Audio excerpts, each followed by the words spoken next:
Pwede mamaya. Oo naman. Ano yun? Pili ka. Hindi kasi nakikinig. Walang problema Isa lang masaya pili kasama ka. Kahit anong mangyari. Bakit mo nabasa? Kasi hindi ko muna sorry.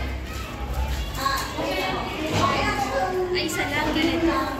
Makinig ka na lang sa layo. Para na maintindihan.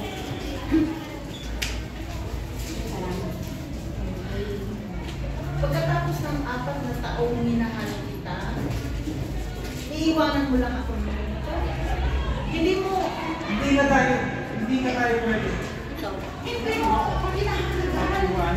Ini-invest kong pagmamahal sa'yo, oras sa'yo. Akala ko nakakabuhay tayo.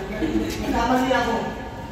So, ibig sabihin, yung sinasabi mo sa akin pagmamahal, isang pagkakamali lang yun. Anong klaseng lalaki ka? Tawarin mo.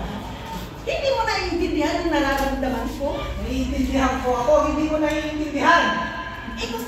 Hindi mo pala ako mahal. Bakit mo kailangan iparamdam sa akin dahil sa buong puso ko nararamdaman ko na minahal mo ako? Kaya naman ako'y umaasa. Umaasa ako na magkakaroon tayo ng kinabukasan dahil ako'y nagsusubigang, ako'y nagpakabuti sa aking sarili para lang sa iyo. Mamulila lang ako sa ngayon.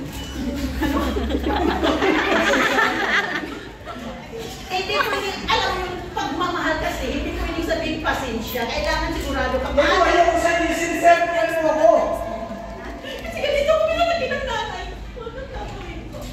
Sabi ng nanay ko, kung meron kang nararamdaman, sasabihin mo, yun ang kailangan communication ng relasyon. Sa isang relasyon, kailangan maganda ang komunikasyon para masabi. Sinabi mo sa akin, hindi mo kumahal. Ano